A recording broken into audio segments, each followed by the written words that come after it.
Number 1 ದಿನಪತ್ರಿಕೆ ವಿಜಯವಾಣಿಯಲ್ಲಿ ಪ್ರಕಟವಾಗಿರುವ ಈ ದಿನದ ಮಹತ್ವದ ಸುದ್ದಿಗಳನ್ನೊಮ್ಮೆ ನೋಡಿ ಬರೋಣ. ವರುಣ ದೇವನ ಸಣ್ಣ ಕರುಣೆಯಿಂದಾಗಿ ಇತ್ತೀಚೆಗಷ್ಟೇ ಸಮಾಧಾನಕರ ಮಳೆ ಕಂಡು ನಿಟ್ಟುಸಿರು ಬಿಟ್ಟಿದ್ದ ಕರ್ನಾಟಕದ ಜನತೆಗೆ ಮತ್ತೊಮ್ಮೆ ಬರ ಸಿಡಿಲು ಎದುರಾಗಿದೆ. ಮುಂದಿನ 15 ದಿನ ನಿತ್ಯ 12,000 ಕ್ಯೂಸೆಕ್ ನೀರನ್ನ ತಮಿಳುನಾಡಿಗೆ ಹರಿಸುವಂತೆ ಕಾವೇರಿ ನೀರು ನಿಯಂತ್ರಣ ಸಮಿತಿ ಮಂಗಳವಾರ ಮಾಡಿದ ಶಿಫಾರಸನ್ನ ಕಾವೇರಿ ನೀರು ನಿರ್ವಹಣಾ ಪ್ರಾಧಿಕಾರ ಎತ್ತಿ ಹಿಡಿದಿದೆ.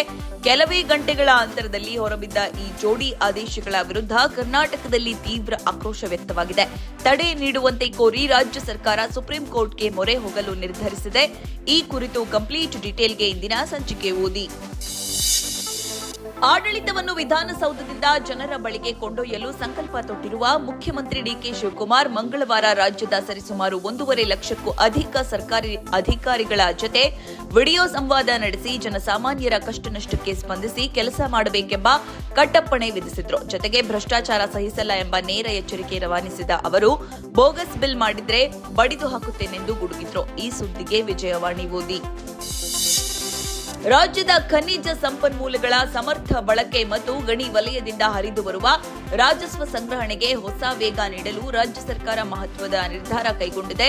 ಹರಾಜು ಪ್ರಕ್ರಿಯೆ ಪೂರ್ಣಗೊಂಡಿದ್ದರೂ ಶಾಸನಬದ್ಧ ಅನುಮತಿಗಳ ವಿಳಂಬದಿಂದಾಗಿ ನೆನೆಗುದಿಗೆ ಬಿದ್ದಿರುವ ಗಣಿ ಬ್ಲಾಕ್ಗಳನ್ನು ತಕ್ಷಣವೇ ಕಾರ್ಯಾಚರಣೆಗೆ ತರಲು ಗಣಿ ಮತ್ತು ಭೂವಿಜ್ಞಾನ ಇಲಾಖೆಯಲ್ಲಿ ಪ್ರತ್ಯೇಕವಾಗಿ ಮುಖ್ಯ ಅರಣ್ಯ ಸಂರಕ್ಷಣಾಧಿಕಾರಿ ಹುದ್ದೆ ಸೃಷ್ಟಿಸಿ ಅರಣ್ಯ ಇಲಾಖೆಯ ಹಿರಿಯ ಅಧಿಕಾರಿಯೊಬ್ಬರನ್ನ ನಿಯೋಜಿಸಲು ಸರ್ಕಾರ ಅನುಮೋದನೆ ನೀಡಿದೆ. ಈ ಸುದ್ದಿಗೆ ಸಮಸ್ತ ಕರ್ನಾಟಕ ಪುಟ ನೋಡಿ. ರಾಜ್ಯ ಸರ್ಕಾರ ಶಿಕ್ಷಕರ ನೇಮಕಾತಿ ನಿಯಮಗಳಿಗೆ ಸಂಬಂಧಿಸಿದ ಅಂತಿಮ ಅಧಿಸೂಚನೆ ಪ್ರಕಟಿಸಿದೆ. ಶೀಘ್ರವೇ 15,000 ಶಿಕ್ಷಕರ ನೇಮಕಾತಿಗೂ ಅಧಿಸೂಚನೆ ಪ್ರಕಟಿಸುವ ಸಾಧ್ಯತೆಗಳಿವೆ. ಈ ಸುದ್ದಿಗೆ ಸಮಸ್ತ ಕರ್ನಾಟಕ ಪುಟ ನೋಡಿ. ಇಂದು ವಿಶ್ವ ಆನೆಗಳ ದಿನ. ಆನೆಗಳ ಬಗ್ಗೆ ಜಾಗೃತಿ ಮೂಡಿಸುವ ದೃಷ್ಟಿಯಿಂದ ಅಂತಾರಾಷ್ಟ್ರೀಯ ಎಲಿಫೆಂಟ್ ಫೌಂಡೇಶನ್ ವನ್ಯಜೀವಿ ಸಂಸ್ಥೆಯು 2012 ರಿಂದ ಆಗಸ್ಟ್ 12ರಂದು ವಿಶ್ವ ಗಜ ದಿನ ಎಂದು ಆಚರಿಸುತ್ತಾ ಬಂದಿದೆ. 2016ರಿಂದ ಭಾರತದಲ್ಲೂ ಆನೆ ದಿನ ಆಚರಿಸಲಾಗ್ತಾ ಇದೆ. 2010ರಲ್ಲಿ ಭಾರತ ಸರ್ಕಾರ ಆನೆಗಳನ್ನ ಪಾರಂಪರಿಕ ಪ್ರಾಣಿ ಎಂದು ಘೋಷಿಸಿದೆ. ಈ ಕುರಿತ ವಿಶೇಷ ಲೇಖನಕ್ಕೆ ಸಮಸ್ತ ಕರ್ನಾಟಕ ಪುಟ ನೋಡಿ. ಸುಳ್ಳು ಸುದ್ದಿಗಳ ದುಷ್ಟಚಕ್ರ ನಿರಂತರವಾಗಿ ಮುಂದುವರೆದಿದೆ. ಕೃತಕ ಬುದ್ಧಿಮತ್ತೆ ಬಂದ ನಂತರವಂತೂ ಇಂತಹ ಸುಳ್ಳು ಮಾಹಿತಿಗಳ ಅಪಾಯ ಮತ್ತಷ್ಟು ಹೆಚ್ಚಾಗಿದೆ. ಆನ್ಲೈನ್ ಸುಳ್ಳುಗಳು ನಮ್ಮ ಆರೋಗ್ಯ, ಭದ್ರತೆ ಮತ್ತು ಅರ್ಥವ್ಯವಸ್ಥೆ ಎಲ್ಲದಕ್ಕೂ ಸವಾಲಾಗಿ ಪರಿಣಮಿಸಿದೆ. ವಿಪರ್ಯಾಸ ಅಂದ್ರೆ ನಿಜವಾದ ಸುದ್ದಿಗಳಿಗಿಂತ ಸುಳ್ಳು ಸುದ್ದಿಗಳೇ ಅತಿ ವೇಗವಾಗಿ ಹರಡುತ್ತವೆ ಎಂಬುದು ಸಾಮಾಜಿಕ ಜಾಲತಾಣಗಳ ದೊಡ್ಡ ಸಮಸ್ಯೆಯಾಗಿದೆ. ಈ ಹಾವಳಿ ಬೆಳೆಯುತ್ತಿರುವುದೇಕೆ? ಇದಕ್ಕೆ ಕಡಿವಾಣ ಹಾಕುವುದು ಹೇಗೆ? ಈ ಕುರಿತಾದ ವಿವರಕ್ಕೆ ಚಿಂತನ ಪುಟ ನೋಡಿ.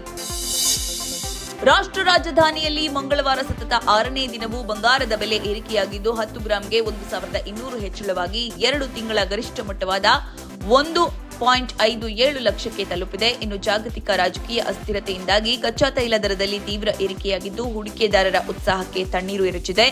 ಇದರ ಬೆನ್ನಲ್ಲೇ ಮಂಗಳವಾರದ ವಹಿವಾಟಿನಲ್ಲಿ ದೇಶೀಯ ಷೇರು ಮಾರುಕಟ್ಟೆಯ ಸೂಚ್ಯಂಕಗಳಾದ ಸೆನ್ಸೆಕ್ಸ್ ಮತ್ತು ನಿಫ್ಟಿ ಕುಸಿತದೊಂದಿಗೆ ವಹಿವಾಟು ಮುಗಿಸಿದ್ವು. ಈ ಸುದ್ದಿಗೆ ಮನಿ ಮಾತು ನೋಡಿ. ಪ್ರಾಯೋಗಿಕವಾಗಿ 10 ಹಾಗೂ 20 ರೂಪಾಯಿ ಮುಖಬೆಲೆಯ 100 ಕೋಟಿ ಪಾಲಿಮರ್ ನೋಟು ಪರಿಚಯಿಸಲು ಕೇಂದ್ರ ಸರ್ಕಾರ ಸಮ್ಮತಿಸಿದೆ. ಈ ವಿಚಾರವನ್ನ ಕೇಂದ್ರ ಮಂಗಳವಾರ ಸಂಸತ್ಗೆ ತಿಳಿಸಿತು.